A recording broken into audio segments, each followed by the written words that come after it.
Selamat siang, kelas Evidence Based Medicine. Selamat siang Ibu. Selamat siang Bu. Selamat siang Ibu. Ya, terima kasih sudah berpartisipasi dan ini kuliah Evidence Based Medicine yang pertama ya untuk semester 6. Baik, nanti mata kuliah Evidence Based Medicine ini akan diampu oleh Ibu Rilke, Ibu Apoteker Maria Filomena Erika Rengga, Magister Farmasi Klinis ya. Seharusnya Ibu tim dengan salah satu dosen, tetapi memang sedang masih dibahas ya siapa yang mengajar setelah UTS, sehingga 7 pertemuan setelah UTS nanti biar bagian penanggung jawab, seksi penanggung jawabnya yang akan mendapatkan informasi langsung dari Ibu selaku koordinator mata kuliah, begitu ya. Ya, kali ini juga sama, mata kuliah Evidence Based Medicine-nya Ibu ajarkan dalam bentuk hybrid. Sebagian ada di dalam kelas bersama dengan Ibu, sebagiannya online secara daring. Kebetulan karena hari ini juga berhalangan menggunakan platform Zoom, jadi kita menggunakan Google Meet. Ya. Dan ini saya mengajar hari ini dengan kelas B, tetapi kelas A dan kelas C juga tetap bisa berpartisipasi dan mendengarkan kuliah ini secara asinkronisasi. Ya, sebentar. Baik, ya kita lanjutkan. Apakah Anda sudah pernah mendengarkan istilah evidence-based medicine kelas B semester 6? Belum pernah. Minda pernah? Silakan. Kedokteran berbasis bukti, pengobatan ya. Pengobatan berbasis bukti. Ya, terima kasih Minda. Betul, evidence-based medicine. Kalau diterjemahkan memang pengobatan berbasis bukti. Kalau Anda lihat di sini gambarnya, ada apoteker ya. Ya, apotekernya sedang memberikan informasi tentang obat kepada pasien anak yang didampingi dengan caregiver atau orang tuanya. Ya, ini situasinya ada di rumah sakit memang ya untuk pasien yang sedang dirawat inap. Baik, karena ini juga istilah baru bagi Anda, meskipun Anda sudah semester 6, Anda belum familiar mungkin ya dengan istilah evidence based medicine atau pengobatan berbasis bukti, maka di pertemuan pertama ini Ibu akan menjelaskan mengenai kontrak perkuliahan dan juga paradigma baru. Bagaimana kok bisa muncul istilah evidence based medicine, begitu ya?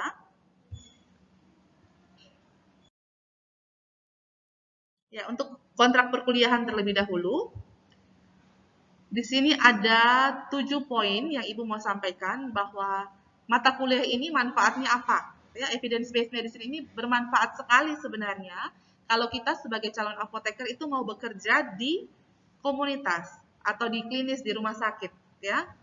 Memang apoteker tidak terbatas kerjanya hanya di puskesmas atau apotek atau rumah sakit, bisa juga di instansi pemerintahan, ya, bisa mengajar seperti Ibu, bisa di pabrik obat dan sebagainya. Tetapi kalau kita memang nantinya bekerja apalagi di UCB ini, Universitas Citra Bangsa, fokusnya prodi sarjana farmasi itu Anda nanti setelah lulus, Anda bekerjanya di komunitas ya, jadi di apotek, di rumah sakit, di puskesmas. Yang Anda temui itu manusia, pasien, bukan obat, maksudnya bukan membuat obat atau mengembangkan obat baru, tetapi melayani pasien yang membutuhkan obat, begitu ya. Sehingga ilmu ini nanti akan bermanfaat untuk bekal Anda mencari sumber-sumber informasi terpercaya untuk membantu Anda mengambil keputusan klinis. Keputusan klinis itu berkaitan dengan kasus yang Anda hadapi. Kalau sekarang Anda sedang belajar mata kuliah farmasi klinik, betul ya? Farmasi klinik 1 dan farmakoterapinya sudah sampai farmakoterapi 2 ya. Itu artinya apa yang kita sudah pelajari dari mata kuliah awal di semester awal sampai sekarang, kita akan terapkan pada kasus-kasus klinis. Nah, kasus klinis itu bukan hanya berdasarkan pengalaman atau ilmu yang kita alami, pelajari, kita juga butuh penelitian-penelitian yang sifatnya ilmiah, gitu ya, yang sudah dialami atau sudah dilakukan oleh orang lain dengan kasus yang sama atau paling tidak mirip dengan kondisi yang kita alami. Apa hasilnya? Kalau mereka memutuskan menggunakan obat tertentu itu bagaimana hasilnya? Nah, jadi mata kuliah ini bermanfaat karena nanti setelah Anda selesai satu semester di semester 6 mempelajari EBM atau Evidence Based Medicine ini, Anda bisa mencari sendiri sumber-sumber tersebut. Anda bisa memilah juga, mana nih pustaka atau jurnal yang seharusnya saya tiru atau saya ambil, saya jadikan acuan untuk mengambil keputusan klinis. Mana yang tidak sesuai. Jadi kita bisa tahu mana sumber yang memang sahih, yang bagus, mana yang harus ditinggalkan. Begitu ya. Kalau untuk deskripsi mata kuliahnya sesuai dengan namanya, Evidence Based Medicine, maka memang kita nanti lebih banyak lihat buktinya, yaitu jurnal-jurnal ya, penelitian-penelitian klinis, supaya kita bisa membedakan tadi, bisa melakukan kajian sendiri. Tidak perlu dosen atau pimpinan Anda di rumah sakit, di puskesmas yang melakukan kajian. Anda sendiri bisa, kalau Anda sudah jadi apoteker, begitu ya. Ya, karena pendidikan sarjana farmasi itu disusun kurikulumnya supaya bisa mendukung jenjang profesi apoteker, jenjang pendidikan berikutnya. Sehingga Anda juga diharapkan kalau melanjutkan pendidikan apoteker sudah bisa, gitu ya. Baik. Berikutnya capaian pembelajaran mata kuliahnya. Nanti ada di RPS atau rencana pembelajaran semester yang sudah Ibu bagikan ke kelas ya, ke seksi penanggung jawab, silakan dilihat sendiri. Organisasi materinya akan Ibu sampaikan setelah ini. Referensi yang Ibu gunakan ada di RPS juga. Ada 13 referensi. Saya harap Anda bisa dapat semuanya. Kemudian penilaian dan kriteria penilaiannya sudah tercantum jelas di RPS. Ibu tadi bagikan RPS-nya duluan supaya Anda bisa pelajari kalau ada yang mau Anda tanyakan berkaitan dengan penilaian. Jadwal kuliah dan jadwal ujiannya akan kita bahas juga. Ini organisasi materi.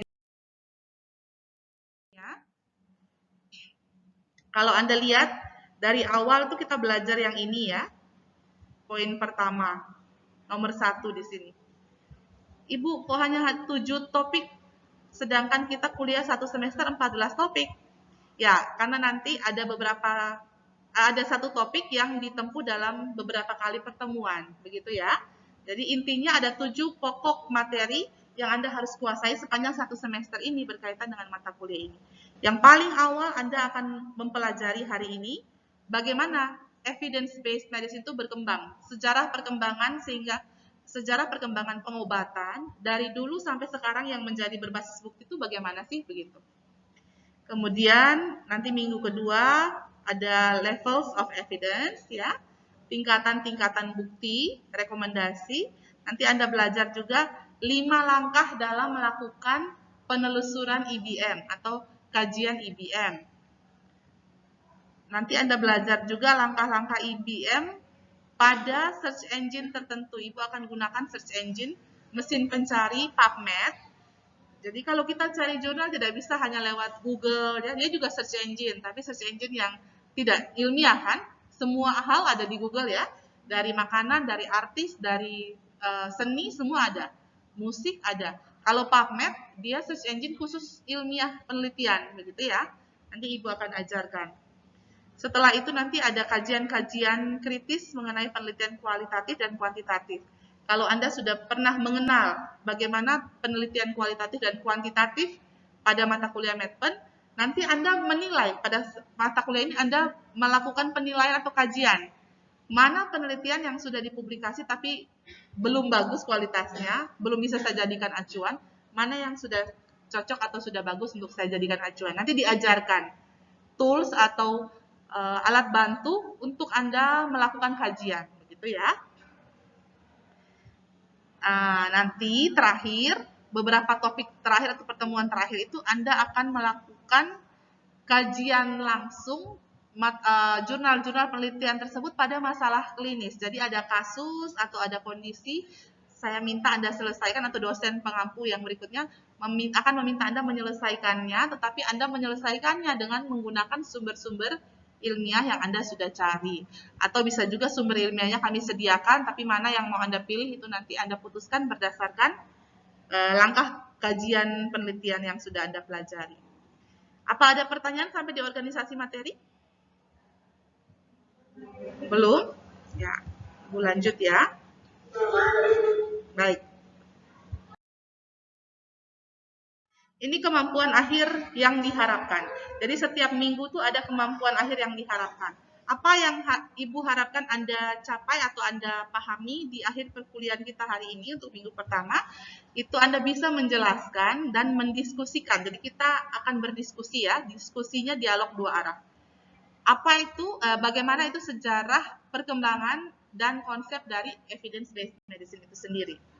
Harapannya Anda sudah membaca duluan, sehingga kalau ada pertanyaan silahkan diajukan ya. Sejarah pengobatan. Kira-kira kalau kita bicara sejarah pengobatan yang muncul dalam bayangan Anda, bagaimana? Yang ada di rumah, yang di kelas, silahkan bisa. Apa yang muncul dalam pikiran Anda atau bayangan Anda begitu dengar sejarah perkembangan pengobatan? Dulu tuh apa sih? Ya, Feby?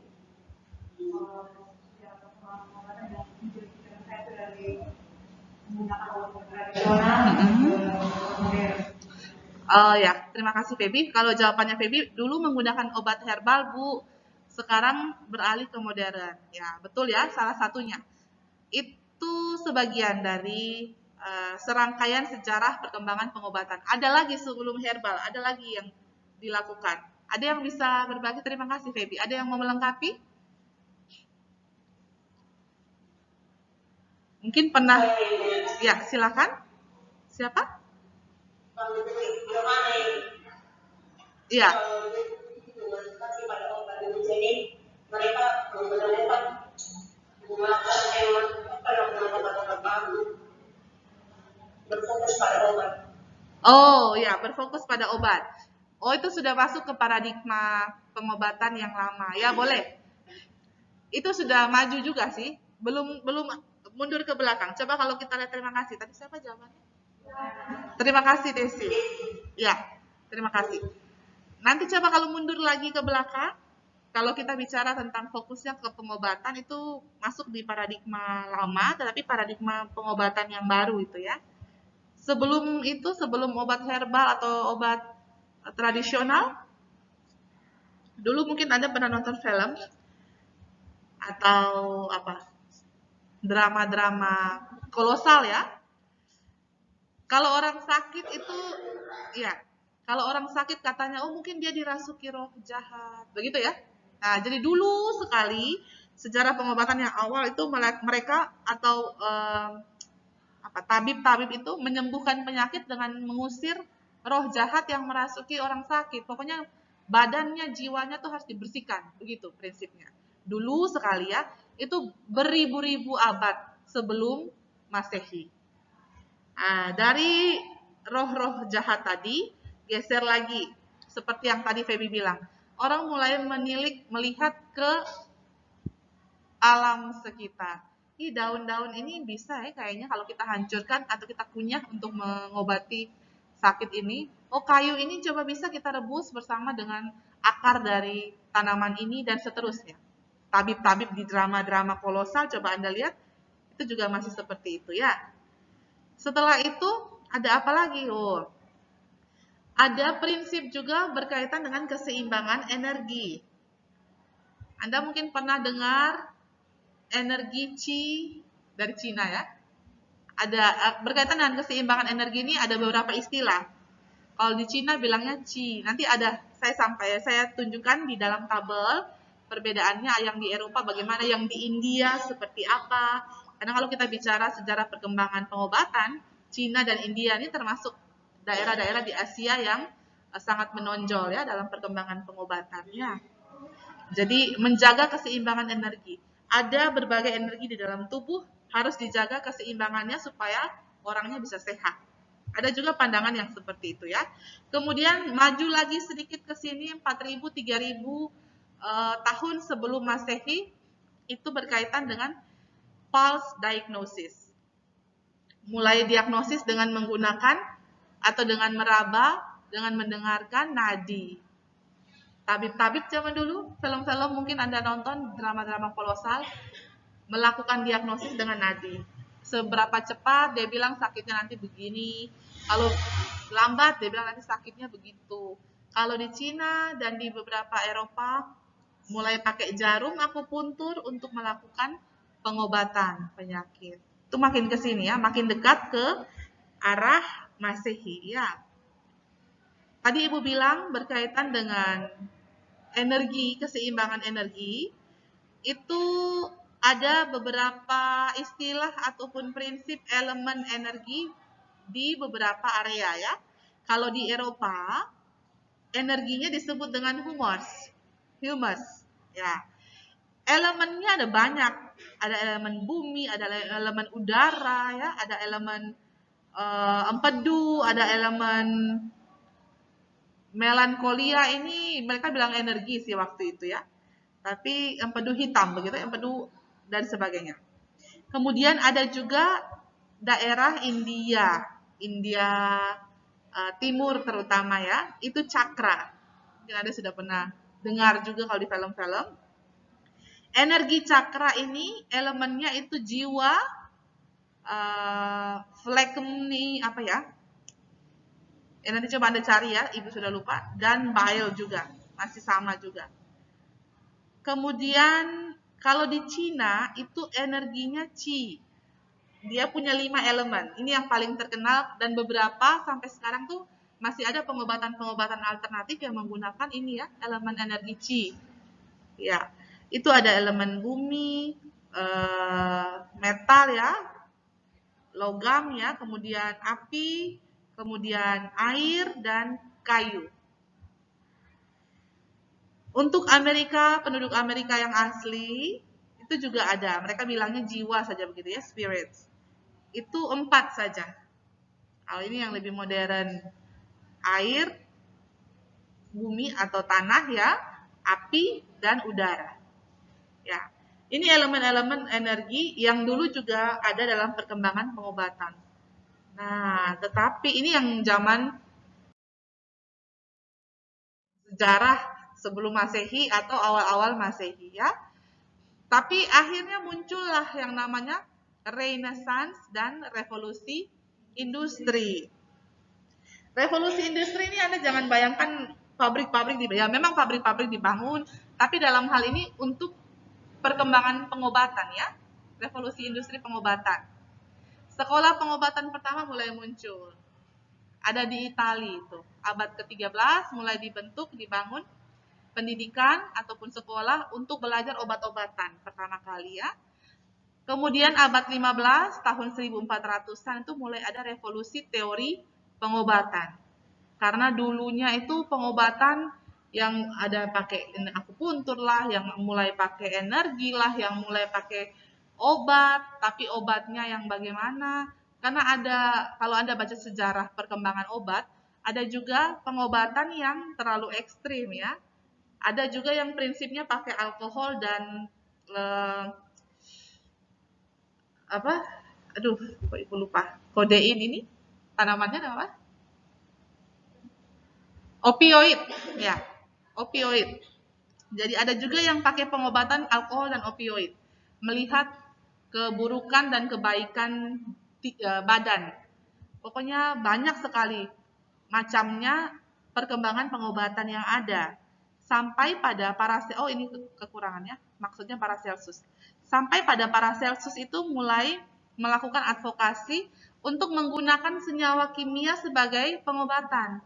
Dia bilang senyawa kimia lebih mampu karena tubuh manusia dari senyawa kimia juga. Kita gunakan senyawa kimia sintetis.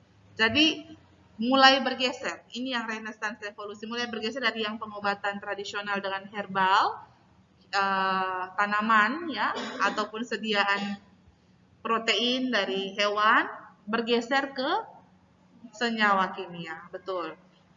Abad 18 ini yang perkembangan obat-obat seperti yang tadi Desi bilang itu mulai muncul dan cepat sekali perkembangannya.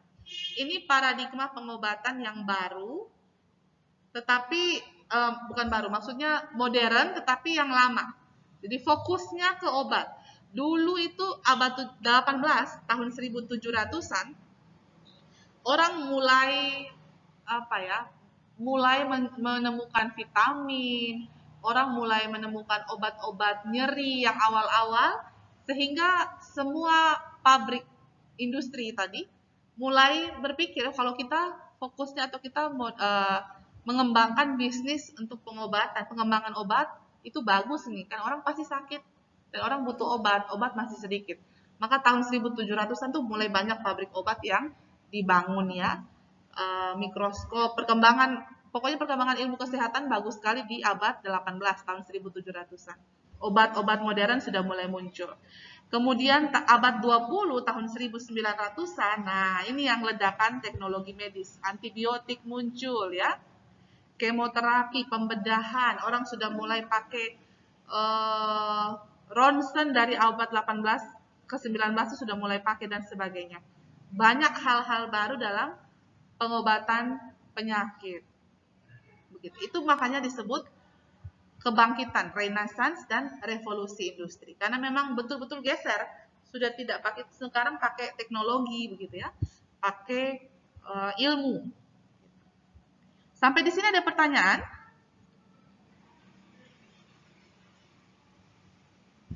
Ada pertanyaan kelas evidence based medicine? Tidak, belum ada. Bisa ya. Baik. Ya. Ya, terima kasih. Ini perubahan paradigma. Tadi Ibu sudah bilang bahwa dulu waktu zaman sejarah awal pengobatannya masih cenderung dari alam, kemudian energi, menyeimbangkan energi dan berbagai unsur yang ada di alam. Tapi sekarang sudah tidak seperti itu, fokusnya ke penyakitnya dan penggunaan dan perkembangan senyawa kimia untuk mengatasi kondisi atau gangguan penyakit tadi. Karena gangguan penyakit berarti ada ketidakseimbangan kimia juga di dalam tubuh. Jadi penemuan obat baru itu mencari atau menyeimbangkan dengan senyawa kimia juga, begitu ya. Itu pengobatan modern atau paradigma modern. Hanya di paradigma modern ada dua bagian paradigma juga yang ternyata lama-kelamaan itu bergeser dari yang lama menuju ke baru. Yang lama tadi yang seperti Desi bilang tadi. Karena orang sibuk mengembangkan obat, yang namanya profesi apoteker itu memang sudah mulai dikenal ya pada abad 19 tahun 1800-an. Awal-awal dari Paracelsus saja dia sebagai dokter, lalu pengobatan juga itu sudah mulai berkembang. Tetapi kalau orang dengar apoteker, kalau di luar negeri kita bilang di bahasa Inggris kita sebutnya pharmacist, itu orang taunya oh dia yang menemukan obat, oh dia yang membuat obat begitu. Karena memang konsepnya ataupun paradigmanya dulu seorang apoteker mengembangkan senyawa kimia baru gitu ya, obat. Obat untuk mengatasi penyakit. Obat itu harus begini. Sekarang penyakitnya kolera, obatnya apa? Sekarang penyakitnya tifus, obatnya apa? Sekarang ditemukan Fleming penicillin. Kembangkan antibiotik lain kalau penicillin tidak berguna lagi. Jadi obat saja fokusnya begitu ya. Menemukan obat baru, menemukan senyawa baru dengan ilmu-ilmu atau teknologi yang ada. Apalagi baru terjadi revolusi industri besar-besaran tadi ya. Tetapi, nah ini yang tadi Ibu bilang. Jadi mereka hanya fokus kepada pembuatan obat. Kalau obatnya sudah digunakan ke pasien, itu menjadi fokus kesekian begitu ya. Karena itu tidak dipentingkan penelitian, tidak dipentingkan oh dulu orang pernah pakai itu, lalu ternyata tidak sembuh itu, tidak dipentingkan. Karena fokusnya lebih geser ke penemuan obat. Orang bilang drug oriented. Pernah dengar? Ya, drug oriented. Nah sekarang yang lama, kalau mau pemilihan obat, kalau mau menggunakan obat pada pasien, itu juga hanya berdasarkan pengalaman. Orang tidak melakukan penelitian, orang tidak merasa itu penting untuk melihat kalau pasiennya menggunakan obat lalu kenapa tuh harus kita lakukan apa. Belum sampai ke sana waktu itu ya. Pokoknya kita pilih saja. Dulu waktu di sekolah kita ajarkan begini. Atau saya lihat senior saya kalau orangnya sakit demam, obatnya itu ya. Dia tidak pakai paracetamol, tapi dia pakainya apa misalnya antalgin ya, metampiron ya. Coba saya ikut itu. Pokoknya berdasarkan pengalaman atau senior, pengajarnya, kakak kelasnya, dokter atau apoteker yang sebelumnya telah bekerja menggunakan apa, mereka mengikuti begitu. Tidak melakukan penelitian, tidak merasa bahwa jangan sampai ada yang keliru dalam pemilihan mereka tuh, atau mungkin ya itu cocok, yang pasiennya belum tentu cocok, itu tidak sampai ke sana pemikirannya ya, belum sampai ke sana. Itu paradigma lama. Kemudian karena meskipun sudah terjadi revolusi industri, Anda tahu komputer itu juga baru ada tahun 1980-an ya, 70-an. Sekarang tahun 90-an baru mulai ada laptop versi sederhana di Amerika juga ya, di Indonesia mungkin 2000-an malah laptop ya. Masih belum banyak informasi internet juga ya, jaringan internet belum ada di awal-awal abad 20, abad 19, sehingga informasi mungkin ada beberapa orang atau tempat-tempat tertentu, rumah sakit tertentu yang besar, mereka sudah mulai buat data. Oh, kalau pasien nih usia segini dia pakai obat ini dengan dosis begini, ternyata aman. Kalau pasien yang lain dengan usia sama, tapi kondisinya berbeda, ternyata sakit, ada masalah begitu ya, dicatat. Tapi itu masih berupa catatan lokal, belum ada informasi atau apa ya, basis data yang cukup untuk menampung informasi semua itu. Belum ada artikel ilmiah hasil penelitian klinis yang cukup. Orang mau kasih penelitian, orang mau kasih pengobatan ke pasien, pokoknya kita pengalamannya dulu apa itu sudah kasih. Pasiennya kenapa, ya sudah, mungkin kurang cocok, sudah terlanjur dan sebagainya. Tapi geser ke paradigma baru sejak tahun 1990-an. Jadi paradigma yang drug oriented itu dari tahun 19 dari abad 18 sampai abad 19 awal ya. Sampai 1900-an. Tahun 1970-an itu sudah masuk paradigma baru sebenarnya, yaitu orang mulai melihat kita ini buat obat, kembangkan obat, obatnya harus begini, obatnya harus tahan lama, obatnya harus bisa efektif. Tapi kalau sudah digunakan pasien, kita tidak pikir ya. Coba kita pikir pasien yang menggunakan obat begitu. Jadi akhirnya bergeser, sama seperti Ibu pernah ajar di pelayanan kefarmasian mungkin ya. Orang mulai fokus. Kalau obatnya sudah digunakan pasien, ada apa-apa dengan pasiennya bagaimana? Coba kita pikirkan ke pasiennya, karena dialah orang yang muara terakhir itu ke pasien sebenarnya. Obatnya bagus, stabilitasnya bagus, aman, tapi kalau sudah digunakan pasien, seperti apa? Kita harus teliti, kita harus catat, kita harus buat informasi yang penting untuk ke depan. Nah, orang mulai mengenal yang namanya farmasi klinis gitu ya, tahun 70-an. Dan tahun 90-an, dikala komputer sudah mulai berkembang, tentunya di negara-negara maju terutama ya, itu sudah mulai banyak artikel ilmiah tentang penelitian klinis. Kalau orang pakai obat, ternyata antikonvulsan atau anti epilepsi pada usia anak begini, pakai ini dia begini loh. Kalau usia dewasa lebih aman. Ya sudah, kalau gitu kita buat laporan, kita kasih publikasi saja supaya orang di daerah lain tahu. Begitu ya. Artikel-artikel penelitian klinis sudah makin banyak sehingga klinisi itu terpaksa ya, dipaksa dalam tanda kutip untuk melakukan akses, untuk melakukan evaluasi, untuk menginterpretasikan. Kalau dia bilang begini, pasiennya ada di sini, usia segini, wanita, saya ternyata pasiennya wanita juga, usianya sama. Tapi dia orang sana, saya orang sini misalnya ya. Bedanya hanya itu, yang lainnya sama. Bagaimana saya bisa sesuaikan hasilnya dia dengan kasus klinis yang sedang saya alami. Jadi apoteker, dalam hal ini apoteker ya, karena klinisi yang berkompeten atau memiliki kompetensi di pengobatan apoteker ya. Apoteker dipaksa, dokter juga dipaksa, dalam tanda kutip ya.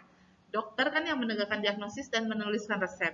Dokternya juga dibuat supaya bagaimana dia mau untuk bisa mengakses, mendapatkan informasi tersebut, bisa mengevaluasi atau melakukan kajian, lalu dia melakukan interpretasi. Kalau begitu, kalau saya terapkan ke keputusan klinis saya ini seperti apa?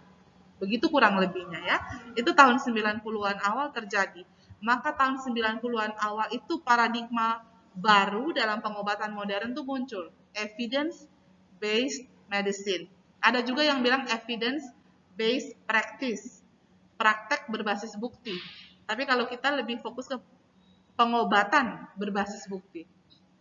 Ada evidence-based nursery, ada evidence-based midwifery untuk keperawatan dan untuk kebidanan ya. Tapi kalau dalam pengobatan, dalam farmasi kita evidence-based medicine. Pengobatan berbasis bukti. Ini mulai terkenal di tahun 90-an. Ada seorang peneliti ya, dokter dan juga dokter pengobatan, medical doctor, Dr. David Seyket, tahun 96 beliau pernah buat tulisan ilmiah mengenai evidence-based medicine. Munculnya evidence-based medicine, makanya dia disebut Bapak IBM. Dr. David Seyket ya. Sampai di sini ada pertanyaan?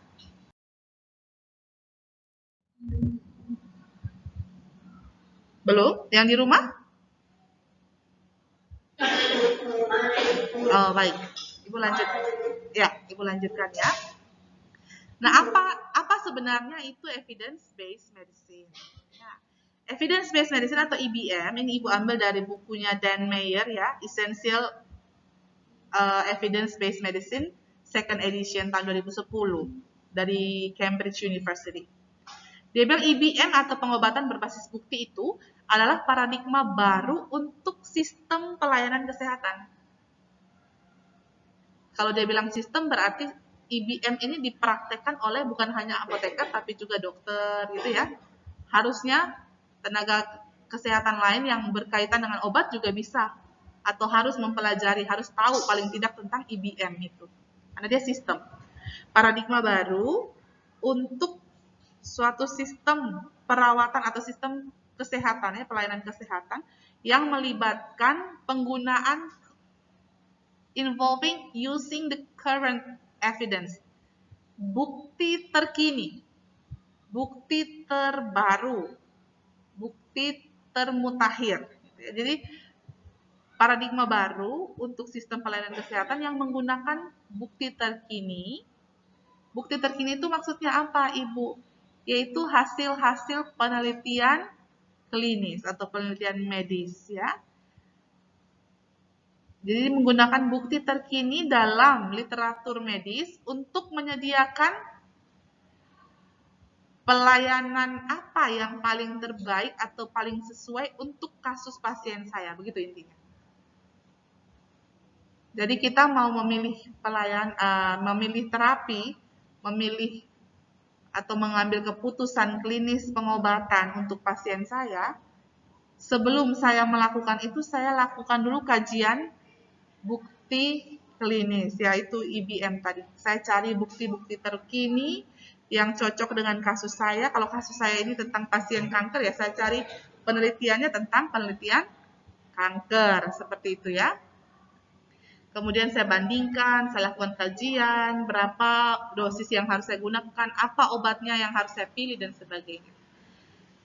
Kalau kita lihat, ada istilahnya triad of EBM ya, 3 unsur EBM, 3 unsur penting dalam EBM. Ini ada di sini, Ibu tunjukkan. Clinical experience, research evidence atau best evidence biasanya ya tulisannya. Lalu patient preference.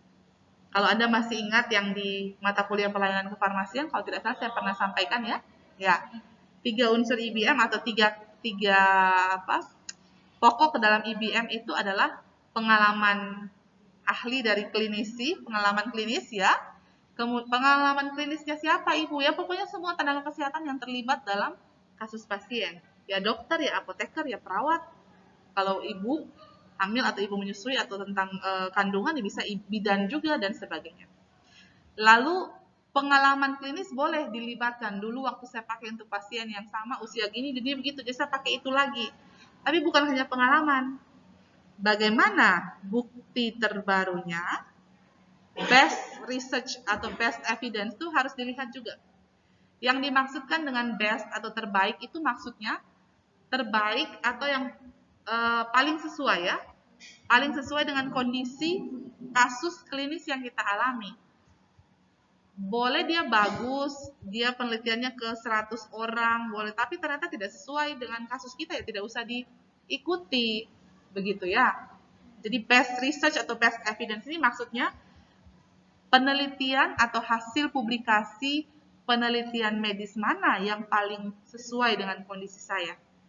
Yang penting juga adalah dia terkini, terbaru. Dari sekian banyak yang sesuai, yang paling baru yang mana? Apakah 3 tahun lalu atau tahun lalu punya ada? Kalau tahun lalu punya ada, ini masalah COVID, baru 2 tahun. Mana yang paling baru? Misalnya seperti itu ya. Dan yang satu lagi yang bukan berarti dia paling terakhir ya, karena mereka posisinya sama-sama. Tidak ada yang lebih tinggi. Best evidence atau best research, kemudian clinical experience, kemudian patient's preference, tiga-tiganya tadi sama posisinya, setara. Patient's preference itu pilihan pasien. Pasien itu maunya apa, kita harus dengarkan. Pasien itu tidak mau kalau dirawat inap, kita pertimbangkan pilihannya. Kalau memang masih bisa ya. Atau pasien tidak mau disuntik, kita pertimbangkan pilihannya. Apa bisa lewat jalur pemberian atau rute pemberian obat yang lain. Gitu. Jadi IBM itu ternyata awal dari suatu desain proses ya. Untuk menjadikan kita tenaga kesehatan ini menjadi seorang pembaca yang efektif. Sebenarnya dia tuh mendorong kita harus menjadi seorang pembaca, suka membaca. Jadi apoteker tuh harus suka membaca. Membaca apa? Salah satunya ya ini, update hasil penelitian klinis. Jadi kita harus sering-sering baca jurnal tuh sudah pasti. Kalau Anda belajar di pelayanan kefarmasian, lalu nanti kalau Anda belajar, saya tidak tahu apakah di manajemen farmasi atau di jaminan mutu ada mengenai 7 star plus of pharmacy, 7 bintang plus itu, kan salah satunya lifelong learner ya, pembelajar sepanjang hayat. Sepanjang hidup ya belajar terus, apoteker itu. Salah satu nilai apoteker ya. Ini yang tadi dia bilang, menjadi pembaca yang lebih efektif. Membaca apa? Literatur penelitian medis. Itu penting. Apalagi kalau Anda menjadi apoteker yang berpraktek ya. Yang mengajar kayak Ibu ini pendidikan saja harus update, apalagi yang praktek. Yang praktek itu setiap hari kayak COVID begini, setiap hari muncul penelitian, publikasi penelitian yang baru. Kalau kita tidak update, kita masih baca penelitian COVID yang lama, jangan sampai kita kasih antivirusnya atau antiinfeksinya pakai antiparasit, masih pakai hidroksikloroquine. Itu orang pakai waktu 2020 awal, 2020 akhir saja sudah mulai ganti ya. 2021 sudah tidak kenal lagi itu. Asitromisin awal-awal kita pakai, 2021 sudah ditinggalkan. Makanya kita harus update terus, harus baca terus semua publikasi penelitian medis. Bukan semua, maksudnya yang terkait dengan kondisi ataupun kasus pasien kita gitu ya. Ada pertanyaan sampai di sini?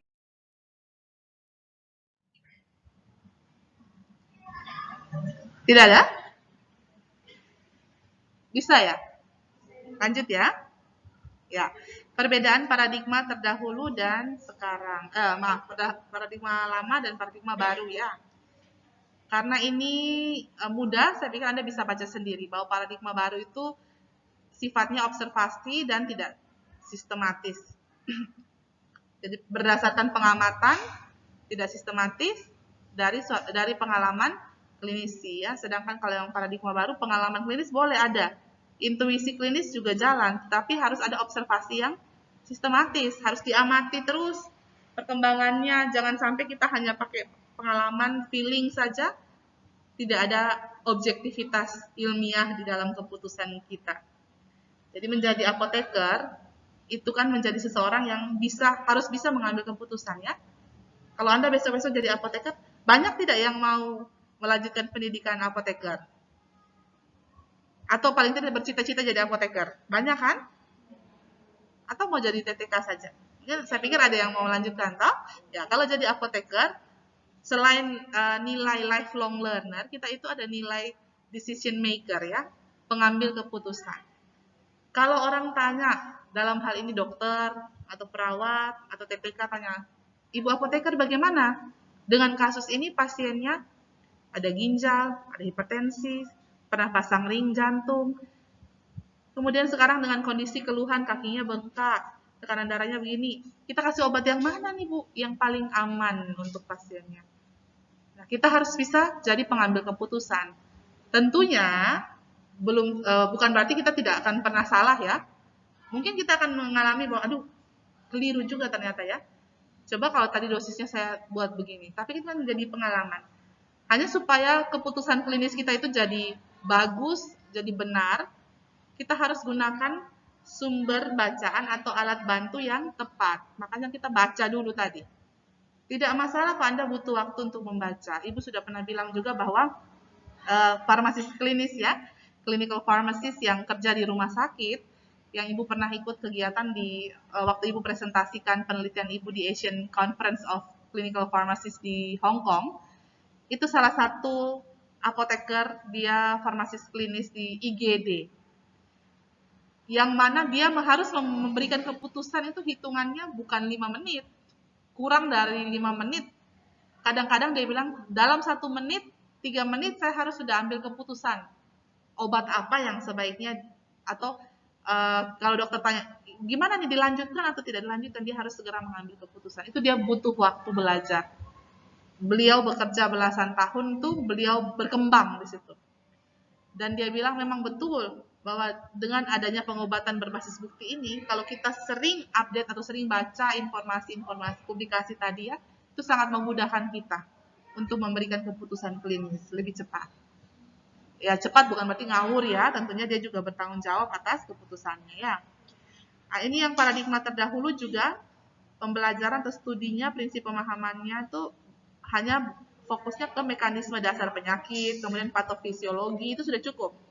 Tapi kalau yang baru harus lebih dari itu. Bukan hanya dasar penyakit dan patofisiologinya. Bagaimana dengan genetiknya? Sekarang Anda pernah dengar istilah farmakogenomik? Farmakogenomik. Pernah dengar? Belum ya? Itu berkaitan dengan perkembangan, belum ya? Yang di rumah juga belum ya? Ya nanti cari ya, farmakogenomik. Itu berkaitan dengan pengobatan atau penggunaan obat-obatan, bagaimana keterkaitannya dengan genetik manusia, dengan ada mungkin yang bahkan yang mengkaitkan itu dengan makanan dan sebagainya. Itu sekarang salah satu perkembangan ilmu kefarmasian yang di apa ya, digemari juga, banyak yang tertarik dengan farmakogenomik. Jadi bukan hanya konsep dasar penyakit lalu perjalanan penyakit dari diabetes, oh memang karena orangnya malas aktivitas misalnya ya, badannya juga masuk obesitas. Bukan hanya masalah itu. Coba ditilik lagi yang lainnya, apa ada stresnya, apa ada gangguan lain di pankreas selain karena memang resistensi insulin. Banyak hal begitu ya. Bagaimana dengan kebiasaan minum alkohol, merokoknya. Jadi kita melihatnya bukan hanya masalah patofisiologi dan konsep penyakit saja ya. Perbedaan yang ketiga itu, dulu kalau pelatihan medis secara tradisional saja sudah cukup. Atau belajar saja sudah cukup begitu untuk mengevaluasi atau menguji pengobatan baru. Nah, sekarang tidak bisa begitu ya. Bukan hanya belajar saja. Jadi tidak bisa nanti besok-besok Els bilang, dulu tuh Ibu Rilke bilang kalau sakit ini begini, sudah kita pakai itu. Kalau ada dokter yang bilang, masa sih Bu Els, saya baru baca minggu lalu tuh bukan, tidak, dulu saya kuliah begitu. Kita tidak bisa ngeyel seperti itu ya. Jadi kita harus berkembang terus. Dan Anda harus bangga kalau salah satu profesi kesehatan yang paling sering update ilmu tentang perkembangan penelitian klinis atau penelitian medis ini apoteker. Banyak dokter yang tidak punya cukup waktu untuk membaca. Makanya mereka tuh kalau sudah tahu manfaatnya atau perannya farmasis klinis di rumah sakit, sangat suka. Bahkan ada beberapa yang tergantung dengan farmasis klinis. Jadi dokter spesialisnya kalau visit tuh harus ada farmasis klinis di sampingnya. Supaya beliau kalau bingung atau stuck begitu, diskusi langsung bisa dapat pencerahan. Karena mereka banyak prakteknya kan, pagi di rumah sakit, siang mana belum lagi praktek mandiri dengan pasien yang begitu banyak. Kalau kita Memang prakteknya juga banyak, tapi kita masih cukup ininya. Oke. Ibu sudah hampir selesai paketnya ya. Jadi ini yang dibutuhkan dalam praktek IBM, ya, keahlian untuk mengidentifikasi masalah. Silakan Anda baca sendiri ya, mencari informasi yang tepat dan seterusnya. Pengetahuan dan pemahaman klinisnya juga, karena IBM itu bukan mendikte ya, kita ada namanya interpretasi. Tidak lurus-lurus saja kita ikuti. Bagaimana implementasinya dalam kasus kita tuh harus ada pengalaman, tadi juga harus ada bagaimana pendapat dari pasiennya, begitu. Tidak bisa langsung lurus-lurus kita ikuti ya. Kemudian kita harus sensitif dan peduli terhadap kebutuhan emosional pasien, ya jelas. Karena salah satu triad atau salah satu dasar poin pokok dalam konsep IBM adalah kebutuhan pasien,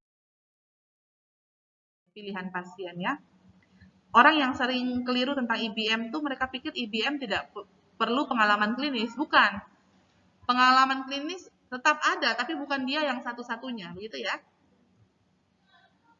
Kemudian pemahaman akan investigasi dasar dan patofisiologi itu tidak mendapat bagian dalam IBM. Itu juga bukan. Tetap ada, tapi tidak cukup hanya patofisiologinya saja. Kita harus lihat dari sudut pandang yang lebih luas. Ya. Oh iya, baik. Iya, ini sudah jam berapa? Oh, baik. Tinggal satu slide, sabar ya. Iya. Ada kuliah ya?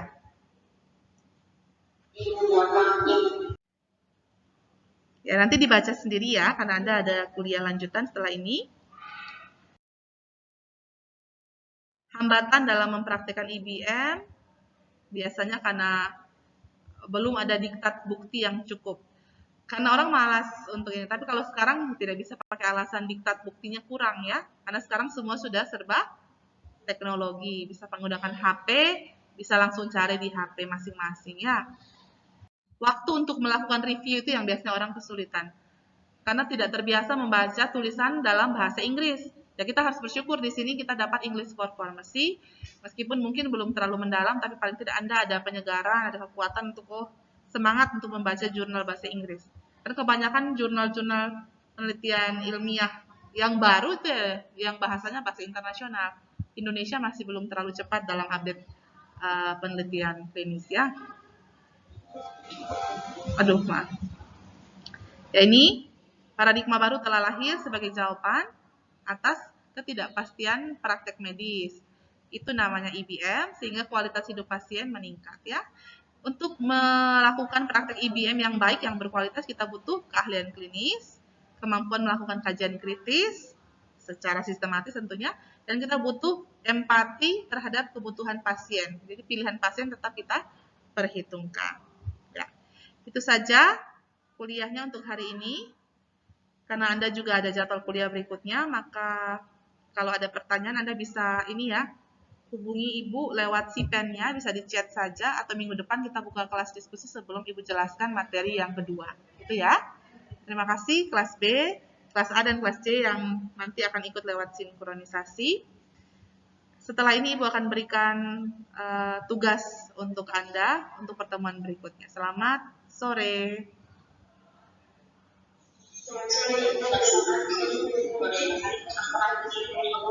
Ya.